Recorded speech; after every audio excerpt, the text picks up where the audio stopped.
Cassie Benedict, Director of Outreach Services. Hi, everyone. I'm Keith Ritchie, Assistant Director of Outreach. And welcome to Coffee with Kia, where we spill the beans on all things financial aid. Our second installment today is latest Better FAFSA, Better Future news. So today we're coming to you to tell you all the things that we have learned, all of the evolving information, all the updates for the Better FAFSA, Better Future opening 24-25 FAFSA. Any day now, Keith. It's opening December 31st. We have gotten word on that, but there's been several other things that we've learned in the last couple of weeks. And so if you're a college access professional, today is a great episode for you to catch up on all the things that we've learned since you got trained by us earlier on in the semester. So we're going to start out by doing a little coffee talk. And Keith, our coffee talk today is, we have been traveling the state of Kentucky. Yeah, we've been burning up the road. Burning up the road. It harkens back to our days when we were on the road and we lived out of our car. And if you went to lunch with us, you would know our cars are nasty. Yes. In my car is where fast food bags go to die. Yeah. So we've been living on the road, doing all these FAFSA trainings. Give me a recap, a funny story, an anecdote, something that happened in the last 6 months of training that stands out in your mind. Well, it's been a whirlwind because I feel like, we've done so many of these, and it seemed like every week we had something new to add or to edit as, new updates came in from the FAFSA. But I always feel like some of my favorite moments being on the road with you during this stretch of FAFSA trainings, I know this sounds weird, but it's usually when things go awry and nothing's working out, tech-wise. Which is frequent. Right, absolutely. So it's not like we have a team of people here to handle us on the road. We're a two-man show. Right, My rider does not include anybody but me and you. Right, yeah. So when we'd have a tech issue or whatever, one of us would be frantically searching the back of some auditorium, the others trying to keep the thing moving along. Yeah. So yeah. I feel like if we had a team of people following us around, recording us as we did this 6 months of FAFSA trainings, there'd be a lot of moments where something's not working, one of us is up on stage doing our thing, and then we realize it's really because I'm standing in front of the outlet that Keith is looking for that's going to start our whole bit. It's usually something like that, something very comedic. I think about, we had so many scheduled that we got in the groove, and if you've ever given presentations, you do it a couple of times and then it's just rote memory, right. And you're thinking about your grocery list while you're giving the presentation. It's multitasking. Right. That's not true at all. I'm always only thinking about what I'm doing. But you're doing that, and we got so used to doing it as a two-man team, and then there were so many scheduled that there were times where you would be in one part of the state giving a training and I'd be in another part of the state giving a training, and I would get to a place where I'd pass it on to you, Keith. Insert and now from Keith. Right, exactly. We got so used to our routine, our in our own heads comedic routine. We're our own best, we're our own biggest fans. But and then he wouldn't be there, and so I would be well, the reason why I didn't just go around to the next slide is because I'm used to somebody else handling this slide. Yeah. I just flip the slide and then I go to the bathroom and check my phone, and everyone's just waiting on me to come back. And I will say, anyone who was a part of any of these trainings, I'm just going to apologize. If you were part of one where people were laughing at some of our jokes, y'all shouldn't have encouraged us, because then we would try to just get that laugh a little bit more. So, Never encourage. I fancy myself a comedian when I'm in these and people laugh and I'm they like me. Right. And then it just escalates from there, and it's never pretty. It's never pretty. So, okay, we mentioned it earlier, Keith, but a huge announcement came out in November about the opening date of FAFSA.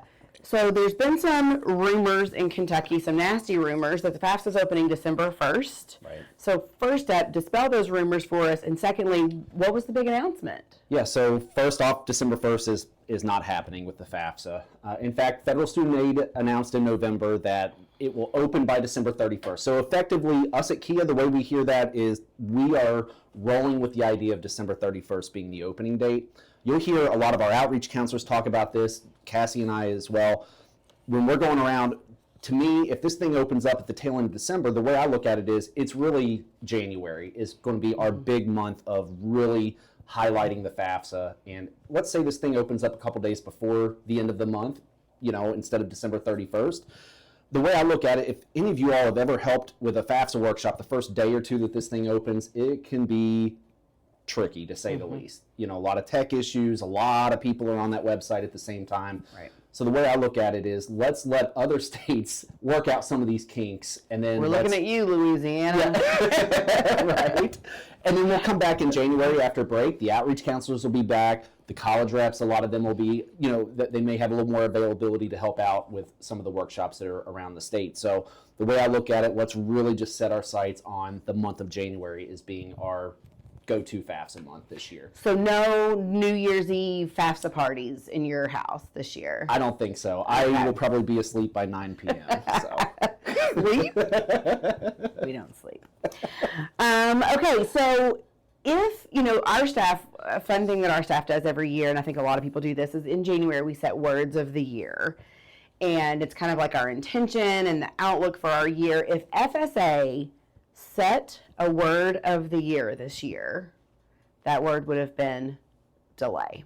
And I say that because some of the news coming down the pike, some of the updates we've heard over the last few weeks, there's going to be a delay in the processing side of the FAFSA, of the 24-25 FAFSA. So really what that means is a student's going to file their FAFSA. They're going to immediately get their FAFSA submission summary. It's going to have an SAI on it. It's going to have their Pell estimate.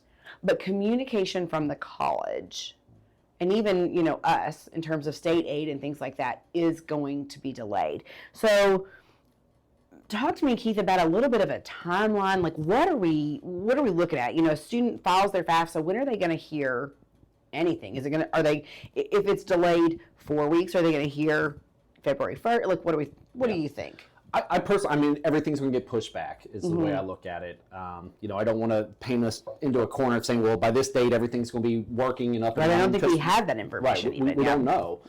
But all I can say is, just have that patience and go through the process. As long as we are in line with the FAFSA completed, that's really, to me, like the biggest priority. Let's get as many folks as possible in the line, and then we'll sort through it as we go. I think, from what I'm hearing from a lot of colleges, some are considering pushing back certain deadlines on their end as well to help accommodate some of the changes to the time frame. But the way I look at it is none of that impacts the fact that we need to start focusing on FAFSA completion in January, February, March. Let's try to knock out as many of those as we can. Just keep our eyes on that. Yeah. What about verification? Like, what are we looking at? What have we heard about verification? So, still some things up in the air along those lines, but I will say this, my understanding, because of all of the changes to like the automated part of the FAFSA and, the fewer financial questions being on the actual FAFSA itself because of the direct data exchange, I think it is somewhat, possible to predict that maybe fewer people will be selected with verification. I agree with that. One thing that stands out to me is because of all these automated factors going into the FAFSA now, I feel like anytime we override those with some manual information, probably going to get some follow-up stuff. Yeah. One thing in particular that I'm thinking about is the way the family size gets reported on the FAFSA. Right, that override. Exactly. Yeah. It essentially assumes that whatever your tax return had, that's the family size, and then you have the option to say, no, wait a minute, it's not. And then it basically allows you to manually put in a number of what that family size should be. Anytime that's going to stray away from what the IRS is pulling in information-wise, I think we're going to have some follow-up. I agree with that. And what we're hearing, too, is that, if processing of the FAFSA is going to be delayed, that's also going to delay verification notification. And so, students historically would file in October, here just maybe sometimes even as early as 4 to 6 weeks later, oh, you've been selected for verification. So that was happening kind of November, December. This year, we're looking at much later in the process. And so a couple of like rumors and stirrings we've been hearing is that there is the potential to waive verification or certain verifications, the way they did with COVID. You know, with COVID, they were trying to reduce impact on our most at-risk students, and one of those hurdles is verification. And so verification was waived across the board for certain classes of verification, certain types of verification. So we may be seeing that again. I could very much see that being a possibility. Oh yeah, absolutely. And I think, you know, anything that we can do to make this process easier on students, given the changes, I think that, you know, I think that's certainly, you know, I'm hopeful that some of that stuff might come to fruition. I agree. And now a word from our sponsors.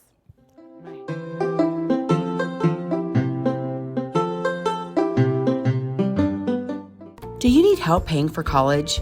Your first step is completing a FAFSA, free application for federal student aid. The 24-25 FAFSA will be available in late December 2023 and is more user-friendly. More students will be eligible for aid than ever before. Kia counselors and others are ready to help you. You're not in this alone. For more information, use the QR code or text money to 800-928-8926. Or you can visit gearupky.org/money.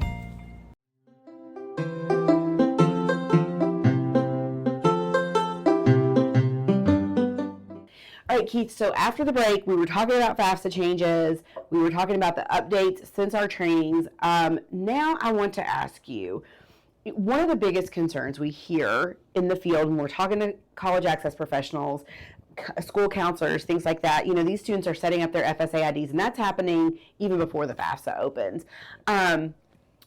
We've got connectivity issues in schools. They've got, you know, they block Gmail, they block Yahoo, Hotmail, they block all those frequently used email platforms. We also have like firewall issues and service issues. And so we've got kids and parents setting up their FSA IDs, and they're not getting those text messages. They're not getting those emails. And then now we're going to have to do two-step verification on the FAFSA side as well. We discovered a lovely solution to all of this. Tell us the solution. Yeah, so it's actually not a new solution. It's been around for a while, this idea of using the authentication app through that FSA ID process. Is this a safe spot for me to come clean with a confession? Tell us. Always skipped this thing at a lot of FAFSA workshops over the years. I'm old. I didn't know what an authentication app was. I just was like, I don't know what that is. Yeah, I've always had the school of thought, if it's not required, I'm not doing it as a part of the FAFSA workshop. But I don't like want them to still mail me a letter. Right. I would feel like that might two-step verification is I got a letter in the mail. Yeah, here it is. Put it in your wallet. Yeah. 6 weeks later, I can finally file my FAFSA. Right. Yeah. But anyway, you know, I've had a moment where I'm like, okay, maybe this actually has a huge useful purpose to enter the 21st century. Exactly. So anyway, I can't speak highly enough about this authentication app set up with an FSA ID. More than anything, guys, it's an insurance policy. So if you lose your password, your FSA ID, it gives you another layer of protection to be able to retrieve that easily and quickly. And I can tell you this, I've had an FSA ID for years floating around. I went ahead and tried this out as if I was just someone locked out their password. I went ahead and set up that authentication app. Y'all, it took about a minute to do the whole thing. When we talk about these authentication apps, all you have to do is you go on to like an app store on your phone or whatever, and it doesn't matter which one you pick. So, you know, there are several different companies out there that have their own version of these apps. Doesn't matter which one you pick. You go ahead and download it, and then there's a QR code that you scan on studentaid.gov. You do that, it gives you a code, and then all of a sudden now you've got another layer of protection to be able to retrieve that password should you ever get locked out. Or two-step verification. Exactly. When you log back in. The other thing that's great about that is Keith tells me the story of how he put his phone in airplane mode, he made sure his Wi-Fi was off, and he still got that verification code. Yeah, you don't have to, you could be totally off the grid and this thing will still connect via these codes. So, you know, again, like you mentioned, there are certain parts of the state where cell phone service not always 100% a given at any particular workshop. So if you have the ability to set up that app, go ahead and do it, because you know, if you should ever need help getting back into that account, you're going to wish you had it. Yeah, that's, you know, it doesn't translate, it doesn't compute in my brain. Like, how does this stuff fly through the air from the computer to your? I don't know. Yeah. Not smart enough for that part. Okay, so a huge thing we learned. You know, there was this huge cloud of mystery around getting an FSA ID for a parent without a social. Right. And we were told in July, and so at the trainings, if you were at a training, you probably heard us say like, oh, there's all these ways you can get an FSA ID. You can use your I-10 number. You can do the TransUnion identity verification. I'm not going to say we were wrong, but the information changed. That we weren't wrong. They told us, but it evolved into now you can't use your I-10 number to get that employee identification number to get an FSA ID. So what are these parents going to do now? How are they going to do that if that option is off the table? Yeah. So thankfully, Federal Student Aid did recently a walkthrough of the FSA ID, the new FSA ID process. It'll open up when the FAFSA opens up. Wait, is this going to be aired before the FAFSA? This is before still, right? Okay. Yeah, this is going to be aired before the FAFSA opens. Yes, it is. Okay. Where was I before I said that? I wasn't listening. You're thinking about your response. Just leave all this in, Lene. This is good stuff. Okay. Checking my mail. So what we learned through a Federal Student Aid walkthrough of this new FSA ID process, it opens when the FAFSA does. Mm-hmm. If you're a parent without a social security number, you go to studentaid.gov as if anyone would, you hit register and you start filling out the information. When you get to the part that it actually asks for a social security number, there's a little box that's going to be added to that form that says, basically, I don't have a social. Mm-hmm. You click on that, and that's what's going to prompt this identity verification process to come through. And it's basically a partnership between TransUnion and Federal Student Aid. Right. The best way I can describe it, y'all know those forms where it'll be like, our records show in 2019 you bought a car. What was the make and model of that car? That's the kind of stuff that this form will ask. Mm-hmm. And the way Federal Student Aid worded it was that most parents, when they go through that process, should be able to verify their identity through these questions. Even if they don't have credit, because that was the big question, like what if they don't have different forms of credit? Supposedly they're still going to be able to do this. Yeah, that was one of the big concerns I had. Well, what if you don't have a credit history, mm-hmm. And that sort of thing. But yeah, that was welcome news to hear that even without credit, you should be able, in most cases, be able to use this identity verification process.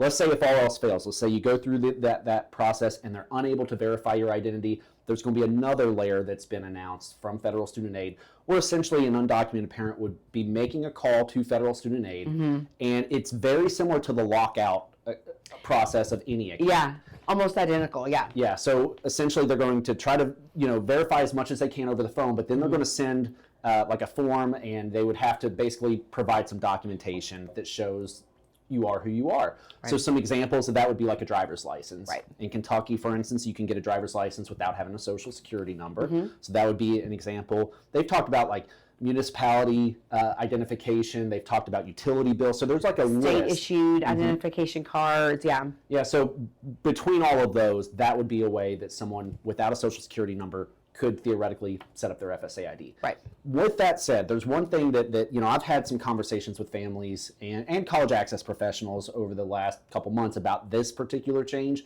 I think that, for anyone who helps families through this process, I think we need to be very mindful of how sensitive of an ask this is. Definitely. This is something that we've not required parents to do in the past who are undocumented without a social security number to set mm-hmm. up an FSA ID. So this is a brand new process. Put their personal information into a software system that is a federal government form, right? It can be anxiety provoking. Sure. So I think we just all need to be aware of that as we have these conversations throughout the state, that what we are actually asking a family to do mm-hmm. in this situation. And we've even asked questions at some of these workshops and trainings over the last few months that were hosted by Federal Student Aid about like what sort of messaging would be appropriate to best right. Deliver this message of the new rules with the FSA IDs. And what we've been told is to make sure we relay the information that the FAFSA is secure, that it's mm-hmm. used for just financial aid purposes, right. it's private information, they're not using it for anything beyond that. Still think it's something that's going to require a lot of sensitivity and mm-hmm. patience through that process, but it's just going to be something we have to get used to. Right, the verbiage in the law, the legislation says, you're submitting this information to be exclusively used for determination of financial aid awards, mm-hmm. financial aid eligibility. And so, that's what the Department of Ed is telling us. That should be what that should be the messaging and the communication. So we know it's going to be a sensitive topic.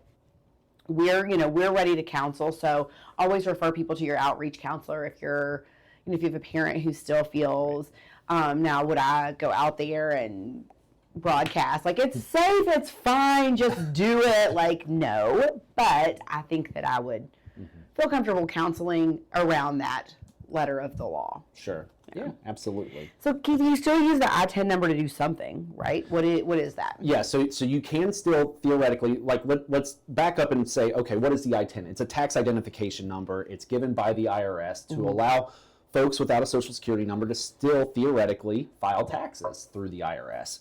So let's say, okay, fast forward, a parent who happens to be undocumented sets up this FSA ID through that identity verification process. Okay, great. Now we're ready to jump into the FAFSA itself. Well, like any parent, it's going to ask for consent and approval to be able to use this new data, this direct data exchange, where it's pulling the IRS information, tax record information onto the actual FAFSA. Replacing the IRS data retrieval tool that we knew about in the past. Yeah. And in most cases also replacing this idea of like manually going through your tax returns. So it's one of those things where I think once we get used to this process, it'll make things so much quicker and easier. But theoretically, if a parent doesn't have a Social Security number, but they file taxes, they might have one of these I-10 numbers. So you can actually use that I-10 number to get this retrieved information from the IRS onto the FAFSA. And if you're listening or you're watching, I-10, so it's ITIN, it's an individual tax identification number. Yep. There, it was there. I didn't know it was there. It was stored in the recesses. Individual tax identification number? I'm 99% sure that's what that first I is. Yeah. Tax identification number. There you go. Okay, so you can use that to participate in the direct data exchange, pull those taxes in, avoid having to put it in manually. Remember that manual entry is going to result in an incomplete FAFSA. So one of the changes that came down that we got clarification on, and we feel like needs some clarification for college access professionals, is the parent that a student puts on their FAFSA. Okay, and so we know that before this was confusing, and now now the feds have changed it again, and so we really want to be clear on the guidance we've gotten.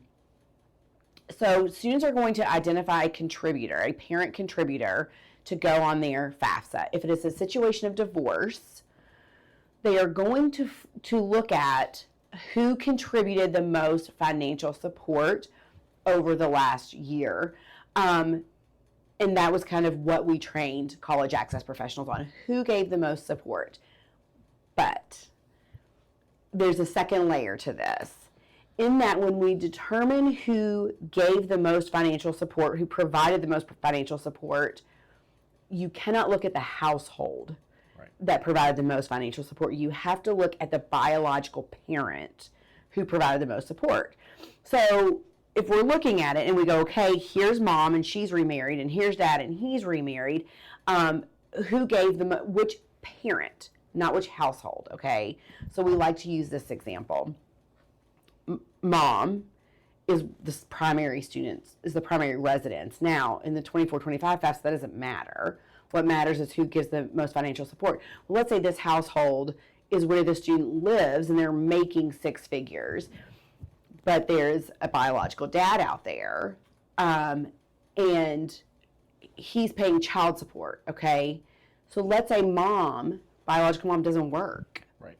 So then if you're looking at the individual biological parents, who contributes the most financial support, well, it's got to be dad if mom is not employed. Right. Because in that case, we're not looking at the step-parents' contribution and financial support. At this point in time, at that fork in the road, we are simply only looking at biological parent and their financial contribution over the last year. Right.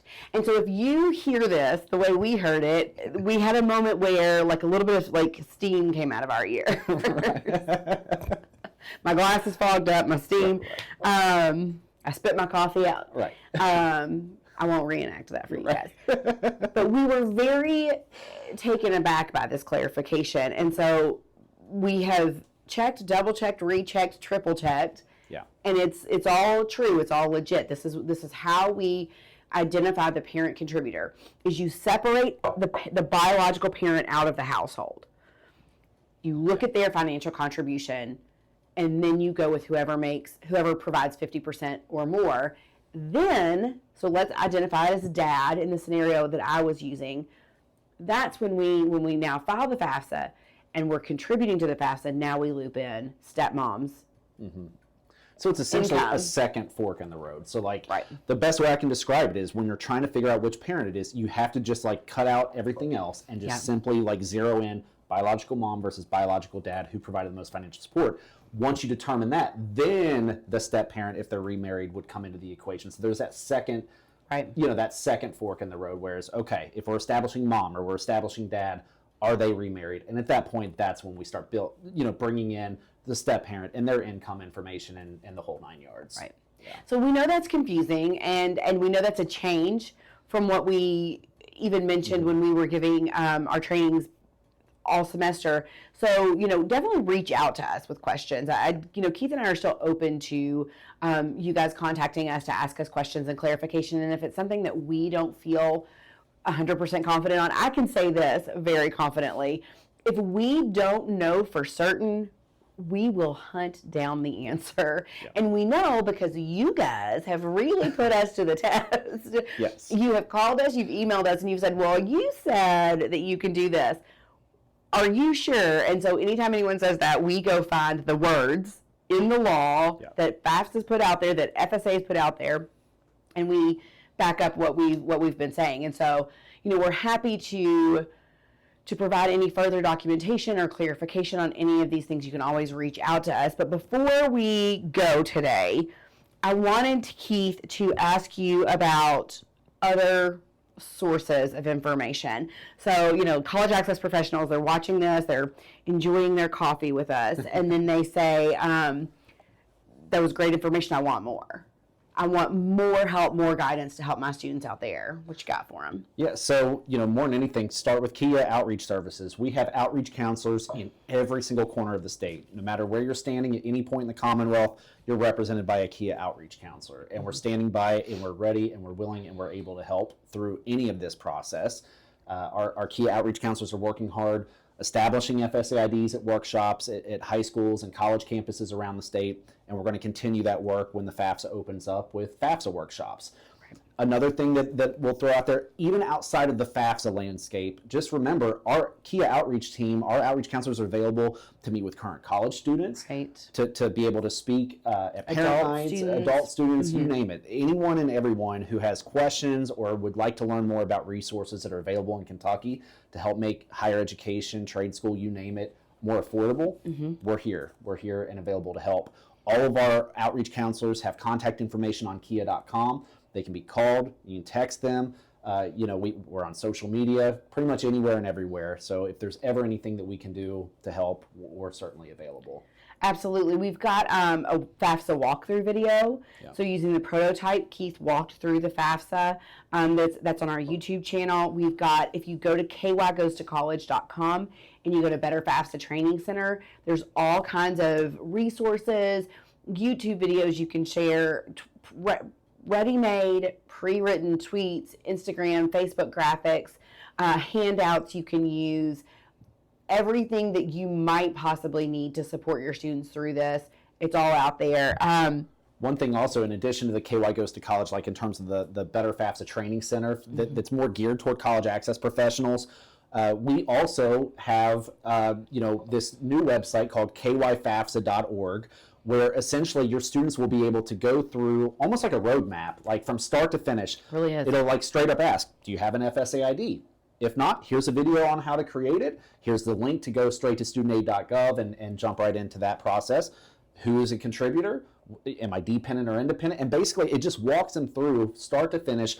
All the way, once they get to the end of this website, it'll be like, okay, it looks like you're ready to actually complete the FAFSA, and it'll have that walkthrough video that we've recorded, and then a link straight to studentaid.gov to just jump right into it. And what's that website, Keith? It's kyfafsa.org. So this is a new landing page for this resource. It's a new resource that we're super excited about. Yeah, awesome. What final recommendations do we have for college access professionals before the FAFSA opens? Well, when you're going out there, just remember that as we go through this FAFSA process itself, can't stress enough the importance of shining a light on that FSA ID change, making sure that we try to encourage as many families as possible to set that up ahead of time. It'll make their life and everyone's life a lot easier when it comes to actually completing the FAFSA.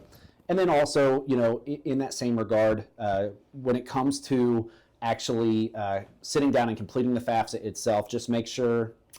I lost my train of thought. What was I about to say, Cassie? You were going to say. Couldn't have said it better myself. This coffee is delicious. Let me start that part over. I was going to talk about FSA IDs. There was something else that I was going to say. So you go through the process.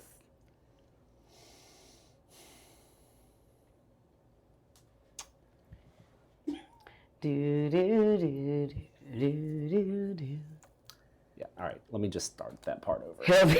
Getting older for 300 hours. Yes. All right, can you ask me the question again? Sorry. No. What was the question? Lord have mercy. Okay.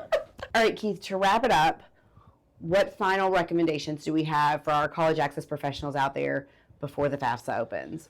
For me, Cassie, I can't stress enough the idea of help us encourage as many families as possible to create their FSA ID ahead of time. If they can do that, it's going to make their life a lot easier when they go into the actual FAFSA. That way, they already have their identity verified, and they'll be able to use that data exchange by granting consent to have IRS information fill out most of this form for us.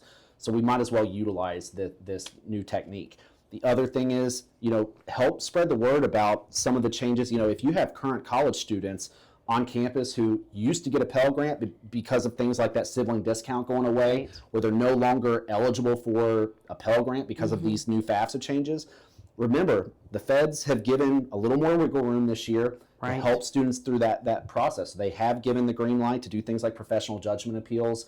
I know we're going to be spreading the word, not so much to paint anyone into a corner and say, across the board, here's a magic wand and, one size fits all.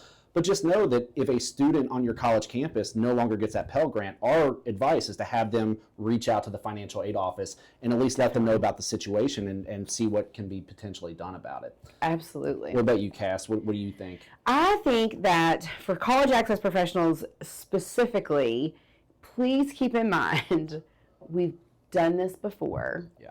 We have gone through FAFSA changes. We've gone through earth-shattering, groundbreaking, life-changing FAFSA changes, and we're still here. Yeah. We're okay. Our kids are still going to college. It's okay. So we're going to get through this. It may be muddy. It may be tough, but we're walking it together, and Kia's here to help you. And so we will get through this FAFSA cycle the same way we've gotten through all the others. And to be totally honest, a little nostalgic about this idea of January FAFSA workshops again. It kind of reminds me of the old days. I know. I want to file and maybe have snow days again. Right, yeah. Awesome. So lots of good information here, but we have more information. So reach out to us if you need help, if you need more guidance, if you need additional support for your students. We're always here. We hope that you will join us next time on Coffee with Kia, where we try and remember what we were going to say to you, and may or may not ever remember it. Thank you so much. We're here to help, and thank you for joining us for your Coffee with Kia. Cheers.